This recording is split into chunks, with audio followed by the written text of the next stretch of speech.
नमस्कार दोस्तों, the Indian story teller में आपका एक बार फिर से स्वागत है। हम एक बार फिर से हाजिर है एक और नई सस्पेंस थ्रिलर मर्डर मिस्ट्री कहानी के साथ। आज की कहानी है आनंद खुराना मर्डर केस की। जॉगिंग करते हुए आ रहे प्रौढ़ इंसान पर हमला या कत्ल करने के इरादे से साइकिल चालक नजरें कटाए हुए बैठा था। उसकी आंखों पर काला चश्मा था, पैर पैडल पर था, हाथ में चाकू जैसी कोई नुकीली चीज थी। वो उसके नज़दीक आने का इंतज़ार कर रहा था। वो इंसान जैसे करीब आने लगा तब उसने पैडल चलाया और आगे बढ़ने लगा। उस बूढ़े की छाती में हथियार घुसाकर वो आसानी से आगे बढ़कर जैसे गायब ही हो गया। इंस्पेक्टर विजय जब अपनी गाड़ी से उतरा तब सब इंस्पेक्टर श्रीवास्तव, कांस्टेबल और अन्य लोग इकट्ठा हो गए थे। विजय लाश के पास आया। कौन है ये? कोई जानता है? ये अक्सर यहाँ जॉगिंग करने आते थे। शायद डॉक्टर थे, लेकिन नाम नहीं मालूम। भीड़ में से एक आदमी बोला। अचानक मरे हुए आदमी के जैकेट में से मोबाइल बजने लगा। विजय ने फ़ोन निकाला, फ़ोन उठाया और स्क्रीन पर मोनिका लिखा हुआ था। हेलो, आज अखबार नहीं आया, आते वक्त लेते आना, सामने से मोनिका बोल रही थी। मैडम, ये फ़ोन आप तक पहुंचाने के लिए आप अपना एड्रेस दीजिए। मोनिका ने अपना पता बताया। मोनिका अपने घर में अपने कुत्ते के साथ बैठी हुई थी। इंस्पेक्टर विजय के हाथ में जैकेट और मोबाइल था। जैसे ही वो घर की तरफ आगे बढ़ा, कुत्ता उसकी तरफ भौंकते हुए भागा। कुत्ता विजय के पास आकर जैकेट की ओर झपटा। टॉमी! कुत्ता मोनिका की आवाज़ सुनकर शांत हो गया। क्या ये मोबाइल आपका है? घर में दाखिल होते ही विजय ने पूछा। ये फ़ोन मेरे पति आनंद खुराना का है। ये मोबाइल हमें पार्क में लाश के पास इस जैकेट में से मिला है। आपके पति का किसी ने खून कर दिया है। ये सुनकर मोनिका ऐसे जोर जोर से हंसने लगी जैसे उसने अपना मानसिक संतुलन खो दिया हो। विजय थोड़ी देर के लिए कंफ्यूज्ड अवस्था में खड़ा रहा। मोनिका ने अपनी हंसी रोककर आवाज लगाई। आनंद! कमरे में से एक आदमी बाहर आया। आनंद, ये कह रहे हैं कि आपका खून हो गया है और आपकी लाश पार्क में मिली है और आपका ये जैकेट और मोबाइल लाश के पास से मिले हैं। अरे, मैं डॉक्टर आनंद खुराना आपके पास जिंदा खड़ा हूँ, तो भला मेरी लाश आपको गार्डन में कैसे मिल सकती है? तो क्या आप बता सकते हैं कि आपका ये जैकेट और मोबाइल लाश के पास क्या कर रहे थे? विजय ने पूछा। आज सुबह मैं पार्क में गया था। कितने बजे? मैं तकरीबन 6:15 बजे पार्क में गया था और बाद में जिम जाकर थोड़ी देर पहले ही लौटा हूँ। मैं अपना जैकेट और फ़ोन शायद नारियल वाले के पास भूल गया था। वहाँ से बाद में मलिक उसको ले गया था और मैं कब से मलिक का ही तो इंतज़ार कर रहा हूँ। और तब विजय को पता चला कि वो लाश डॉक्टर आनंद खुराना के असिस्टेंट आर मलिक की थी। लाश को पोस्टमार्टम के लिए भेज दिया गया है। मिस्टर आर मलिक शादीशुदा नहीं थे और उनका इस शहर में कोई नज़दीकी रिश्तेदार नहीं है। दूर के रिश्तेदारों को खबर भेज दी है, श्रीवास्तव ने कहा। हेलो सर, मैं ट्रैफिक हवलदार रमेश बोल रहा हूँ और यहाँ एसपी रिंग रोड के पास एक मोटर कार का एक्सीडेंट हो गया है। इंस्पेक्टर विजय और सब इंस्पेक्टर श्रीवास्तव उस जगह पर पहुंचे। विजय ने देखा कि कार किसी पेड़ से जाकर टकराई हुई थी। गाड़ी में सवार कौन था? कोई डॉक्टर खुराना थे। ज़्यादा चोट नहीं आई थी, इसलिए पास के अस्पताल में पहुंचा दिया गया है। इंस्पेक्टर विजय और श्रीवास्तव हॉस्पिटल पहुंचे। ये एक्सीडेंट कैसे हुआ मिस्टर खुराना? गाड़ी की ब्रेक फेल हो गई थी और मेरा बैलेंस बिगड़ा और गाड़ी पेड़ से जाकर टकरा गई। श्रीवास्तव, पहले डॉक्टर आर मलिक का कत्ल और अब डॉक्टर आनंद खुराना पर हमला, इसमें कोई ना कोई समानता ज़रूर है। पुलिस स्टेशन में बैठे हुए इंस्पेक्टर विजय ने सब इंस्पेक्टर श्रीवास्तव से कहा। यस सर, दोनों बहुत बड़ी सरकारी लैब में कोई सीक्रेट रिसर्च कर रहे थे। 2 वैज्ञानिकों के साथ हुए ये हादसे के पीछे ज़रूर कोई आतंकवादी संगठन का हाथ भी हो सकता है। नहीं श्रीवास्तव, ये केस मुझे कुछ और ही लग रहा है। 1-2 दिन के बाद इंस्पेक्टर विजय और श्रीवास्तव आनंद खुराना के घर पहुंचे। अब कैसे है मिस्टर खुराना? काफ़ी बेहतर है, मोनिका ने बताया। हमारी तहकीकात से पता चला है मिस्टर खुराना कि कातिल का निशाना आप थे, लेकिन आपके जैकेट की वजह से गलती से मिस्टर मलिक मारे गए। क्या? हाँ, कोई आपको मारना चाहता था, लेकिन आपके धोखे में मिस्टर मलिक मारे गए हैं। मिस्टर आनंद, आपका कोई दुश्मन है? क्योंकि हमें ये भी पता चला है कि आपकी कार की ब्रेक्स फेल नहीं हुई थी, उसके साथ छेड़खानी की गई थी। ओ माय गॉड, इसका मतलब है कि कातिल क्या दोबारा कोशिश कर सकता है? मोनिका चौंक कर कुछ घबराई हुई सी बोली, यस मिसेस खुराना, 6 महीने पहले मैंने अपने ड्राइवर को नौकरी से निकाल दिया था, लेकिन मुझे लगता है कि वो ऐसी हरकत नहीं कर सकता। आनंद ने बताया, जब तक कातिल पकड़ा नहीं जाता हम कहीं बाहर चले जाते हैं। मोनिका ने कहा, नहीं, हम ये चाहते हैं कि आप यहीं रहें ताकि कातिल आप पर दोबारा हमला कर सके। मोनिका और आनंद दोनों चौंक गए। विजय ने आगे बताते हुए कहा, घबराइए मत, आप पुलिस की निगरानी में रहेंगे। 1-2 दिन के बाद इंस्पेक्टर विजय पुलिस स्टेशन में अपने टेबल पर बैठा हुआ था। तभी फोन की घंटी बजी। Hello, inspector Vijay here. उसने मार डाला, मोनिका रोती हुई बोली। किसको किसने मार डाला? हेलो, विजय ने पूछा, लेकिन सामने से मोनिका रोती रही। इंस्पेक्टर विजय और श्रीवास्तव कुछ हवलदार की टीम को लेकर आनंद खुराना के घर पहुंचे। मिसेस आनंद, आप अपने जज्बात पर काबू रखिए। किसने मार डाला है? तब मोनिका ने बताया कि उसके कुत्ते टॉमी को किसी ने मार दिया है। मोनिका ने इंस्पेक्टर विजय को जगह दिखाते हुए बताया, कुत्ते को गोली लगी हुई थी। यहाँ हुआ क्या था? दीवार फांद कर कोई आनंद के कमरे में घुसने की कोशिश कर रहा था। टॉमी उसके पास भागा। टॉमी ने उसके पीछे भागकर उसको जैसे ही पकड़ने की कोशिश की, उसने गोली चला दी। हमलावर जो कोई भी था इस बंगले की ज्योग्राफी से पूरी तरह वाकिफ था। मिस्टर आनंद, आपके नौकर चाकर के अलावा किसी का आपके घर में आना जाना था? परिचितों और दोस्तों के अलावा यहाँ कोई नहीं आता था। डॉक्टर खुराना, पुलिस अपनी इन्वेस्टिगेशन में जुट गई और ऐसे करते करते 15 दिन और बीत गए। एक दिन डॉक्टर खुराना जैसे ही अपनी गाड़ी की ओर बढ़े, उनके पीछे खड़ी कार में बैठे हुए इंसान ने अपनी गन चेक की। जैसे डॉक्टर खुराना की कार आगे बढ़ी, उस इंसान ने फौरन अपनी गाड़ी उनके पीछे लगाई। दोनों कार एक दूसरे के पीछे सड़कों पर काफी देर तक चलती रही। रिसर्च सेंटर पर डॉक्टर खुराना ने अपनी गाड़ी रोकी और अंदर चले गए। कंग्रेचुलेशंस सर, डॉक्टर खुराना की असिस्टेंट आयशा ने कहा। अपना मोबाइल फ़ोन आयशा को देते हुए डॉक्टर खुराना ने कहा, किसी का भी फ़ोन हो उठाना मत, मैं बाद में चेक कर लूँगा। और सुनो, मुझे कोई डिस्टर्ब ना करे, तुम थोड़ी देर के बाद रिपोर्ट्स लेकर अंदर आ जाना। ये कहकर डॉक्टर आनंद खुराना अपने कैबिन में चले गए।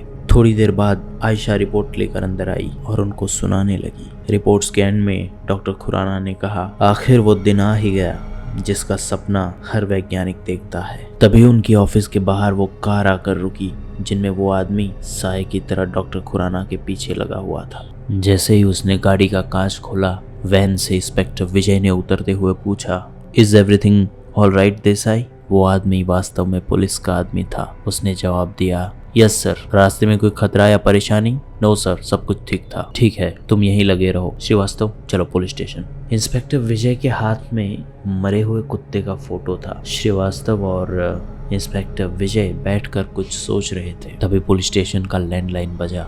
हेलो इंस्पेक्टर विजय। हेलो। सामने से एक लेडी की आवाज आई। पहचाना मुझे? विजय ने हाथ से सामने बैठे हुए सब इंस्पेक्टर श्रीवास्तव को इशारा किया। श्रीवास्तव वहां से चला गया। मैं मलिक की कातिल बोल रही हूँ। एनीवे, बात पुरानी हो चुकी है, लेकिन जिस मुस्तैदी के साथ आप लगे हुए हैं, मुझे लगता है कि आपको एक फूलों का गुलदस्ता भेजना चाहिए। ऐसा ही गुलदस्ता फिलहाल मैंने रिसर्च सेंटर में भेज दिया है, लेकिन एक परेशानी है। उस गुलदस्ते में गलती से एक बॉम्ब चला गया है जो ठीक 10 बजे फटने वाला है। अब देखना ये है कि आप मिस्टर खुराना को बचा सकते हैं या नहीं। और हाँ, अपने असिस्टेंट को कहिए कि अगर मेरा फोन टैप हो गया हो तो टैप को बंद कर दीजिएगा। इंस्पेक्टर विजय तेजी से भागते हुए अपनी पुलिस जीप की ओर बढ़ा। पुलिस जीप तेजी से रिसर्च सेंटर की ओर जा रही थी। सुखदेव, ये गुलदस्ता यहाँ कौन रख के गया है? खुराना ने पूछा। सुखदेव जो प्यून था, उसने कहा कि मैडम एक टैक्सी ड्राइवर दे गया था और कहा था कि खुराना साहब को दे देना। ठीक है, जैसे ही सर फ्री होते हैं मैं दे दूंगी। और वहाँ दूसरी तरफ पुलिस जीप में सवार इंस्पेक्टर विजय बौखलाया हुआ था। जैसे ही डॉक्टर खुराना की रिसर्च खत्म हुई, उनके रूम की लाइट ऑफ हुई और इंस्पेक्टर खुराना बाहर आने लगे। तभी आयशा वो गुलदस्ता उन्हें देने आगे बढ़ने लगी। इससे पहले कि वो उसे खुराना को देती, भागते हुए आए इंस्पेक्टर विजय ने गुलदस्ता छीना और खिड़की की ओर भागा। पूरी ताकत लगाकर उसने गुलदस्ते को हवा में फेंक दिया। गुलदस्ता हवा में ही ब्लास्ट हो गया। नीचे अपनी टैक्सी में खड़ा ड्राइवर फौरन गाड़ी लेकर भागा। उसका पीछा करते हुए इंस्पेक्टर विजय भी उसके पीछे भागा। लंबे चेस सीक्वेंस के बाद आखिर टैक्सी ड्राइवर पकड़ा गया। लॉकअप रूम में काफ़ी पिटाई के बाद भी वो कुछ बता नहीं रहा था। विजय ने उसकी शर्ट की जेब में हाथ डाला। उसमें एक चिट्ठी थी। चिट्ठी लेकर विजय थोड़ी दूर कुर्सी पर बैठ गया। उसके एक हाथ में चिट्ठी और दूसरे हाथ में रिवॉल्वर थी। इंस्पेक्टर विजय, आपको मेरा मजाक तो पसंद आया होगा, लेकिन आप खुराना को कभी नहीं बचा पाओगे। आज की रात उसके लिए कभी ना ख़त्म होने वाली रात होगी। Goodbye. गुस्साए विजय ने रिवॉल्वर से उसके सर के ऊपर फायर किया। टैक्सी ड्राइवर घबरा गया। साहब मुझे छोड़ दो, मैंने कुछ नहीं किया है। मुझे तो गुलदस्ता रिसर्च सेंटर पहुंचाने के लिए 10,000 रुपये मिले थे साहब। वो गुलदस्ता अचानक ब्लास्ट होने पर मैं घबरा गया और भाग गया। बस इसके अलावा और मुझे कुछ नहीं पता। कौन था वो? साहब कोई मेम साहब थी, बुर्का पहने हुए थी। इससे अलावा और मुझे कुछ नहीं पता सर। रिसर्च सेंटर के लैंडलाइन की घंटी बजी। आयशा ने फ़ोन उठाया। उधर से कोई कुछ बोल रहा था। आयशा सुन रही थी। ऑलराइट, ओके कहकर उसने फ़ोन रख दिया और वहाँ इंस्पेक्टर विजय मिस्टर खुराना को दिलासा दे रहे थे। आप बिल्कुल निश्चिंत रहिए, इस बार कातिल हमारे शिकंजे में होगा। ओवर कॉन्फिडेंस की वजह से वो कोई ना कोई गलती ज़रूर करेगा और इस बार वो हमारे हाथों से नहीं बचेगा। अगर इस बार भी कुछ हुआ तो मैं कुछ दिनों के लिए अमेरिका चला जाऊंगा और जब तक कातिल पकड़ा नहीं जाता मैं वापस नहीं आऊँगा, खुराना ने कहा। ऐसा मैं होने नहीं दूंगा। आप आज अपने बेडरूम में नहीं होंगे, आप अपने स्टडी रूम में रहेंगे। हमने चारों तरफ कैमरे फिट किए हुए हैं और इस जगह को पूरी तरीके से घेर रखा है। थैंक यू इंस्पेक्टर कहकर डॉक्टर आनंद खुराना अंदर चले गए। आप कौन और यहाँ क्या कर रही है? इंस्पेक्टर विजय ने आयशा को अचानक वहाँ पाकर पूछा। मैं आयशा, खुराना सर की असिस्टेंट। लेकिन इस वक्त आप यहाँ क्या कर रही है? जी दरअसल कुछ ज़रूरी इन्फॉर्मेशन देनी थी, पर मिस्टर आनंद ने तो हमें कुछ नहीं बताया। हो सकता है वो भूल गए हों, आजकल वो स्ट्रेस में रहते हैं, इसलिए आपको बताना भूल गए होंगे। मैं अंदर बैठती हूँ, जब उनको मेरी ज़रूरत होगी बुला लेंगे। ठीक है, बैठिए। उधर स्टडी रूम में मिस्टर खुराना, उनकी पत्नी मोनिका और इंस्पेक्टर विजय थे। सर, ये बुलेट प्रूफ जैकेट जो आपने मंगवाया था, सब इंस्पेक्टर श्रीवास्तव ने विजय को देते हुए कहा। मिस्टर खुराना, हम आपके चारों तरफ है, घबराना मत। मिसेस खुराना, हमें आपका भी रूम चेक करना होगा, आप मेरे साथ आइए। डॉक्टर आनंद खुराना परेशान से इधर उधर घूम रहे थे। अचानक बजी टेलीफोन की घंटी ने खुराना को चौंका दिया। सामने से विजय बोल रहा था। मिस्टर खुराना, शायद कुछ गड़बड़ हो गई है। जो जैकेट हमने हेडक्वार्टर से मंगवाए थे, दरअसल वो बुलेट प्रूफ नहीं है। आप किसी भी हालत में दरवाज़ा मत खोलना। लेकिन तब तक बहुत देर हो चुकी थी। कातिल पहले से कमरे में था, उसके हाथ में गन थी। डोंट शूट, गोली मत चलाना मोनिका, ये जैकेट बुलेट प्रूफ नहीं है। लेकिन तब तक गोली चल चुकी थी। जैसे ही गोली जैकेट पर लगी, अपने आप को संभालते हुए डॉक्टर खुराना खड़े हुए। तब उन्होंने देखा कि उन्हें गोली नहीं लगी है। दरवाजे से इंस्पेक्टर विजय और श्रीवास्तव बाहर आए। ये जैकेट बुलेट प्रूफ ही है मिस्टर आनंद खुराना, इंस्पेक्टर विजय ने कहा। वाह, कमाल है, आपको तो खूनी का नाम भी मालूम है खुराना जी। मोनिका, गोली मत चलाना। तभी इंस्पेक्टर श्रीवास्तव ने बुर्खाधारी महिला का नकाब हटाया। वो आयशा थी। Thank you miss Ayesha, police का साथ देने के लिए, इंस्पेक्टर विजय ने कहा। चाल तो आपने बहुत अच्छी चली थी खुराना। पहले मिस्टर मलिक का खून किया, अपनी गाड़ी के ब्रेक फेल किए, खुद ही अपना एक्सीडेंट करवाया, रिसर्च सेंटर में ब्लास्ट भी आपने खुद करवाया, ताकि सबको ये लगे कि कोई आपको मारना चाहता है। पहला सबूत तो मुझे उसी दिन मिल गया था जब आपके पड़ोसियों ने मुझे बताया कि कोई कुत्ता भौंक नहीं रहा था और उसे गोली बहुत नज़दीक से लगी थी, जो कोई अपना ही कर सकता है। दूसरा सबूत मुझे तब मिला जब टैक्सी वाले ने मुझे कहा कि बुके देने वाली कोई बुर्खाधारी महिला थी जिसके हाथ पर एम लिखा हुआ था। इसलिए हमने आयशा को कॉन्फिडेंस में लेकर ये सारा नाटक रचा। हमने मोनिका के सामने आपको वो जैकेट पहनाया ताकि उसको लगे कि मामला सही जा रहा है। बाद में जब वो बुर्का पहनकर गोली मारने का नाटक करने के लिए तैयार हुई, हमने उन्हें पकड़कर पहले से ही तैयार की हुई डॉक्टर आयशा को आपके सामने खड़ा कर दिया। जेल की सलाखों के पीछे बैठे हुए डॉक्टर आनंद खुराना ने विजय को अपना बयान दिया। हम दोनों एक ही सब्जेक्ट पर रिसर्च कर रहे थे। वो मुझसे जूनियर था, लेकिन मुझसे बहुत आगे निकल चुका था। बहुत ही जल्द अपनी रिसर्च की वजह से मशहूर होने वाला था। ये बात बस हम दोनों को ही पता थी।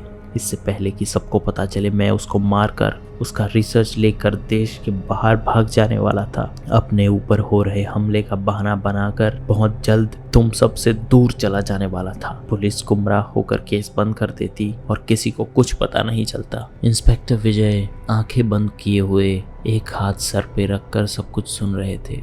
वो थोड़ा मुस्कुराए और खड़े होकर चले गए। दोस्तों, ये था डॉक्टर आनंद खुराना मर्डर केस। आप हमें कमेंट में बताइए कि आपको ये कहानी कैसी लगी। आपके सजेशंस कमेंट में ज़रूर बताइएगा।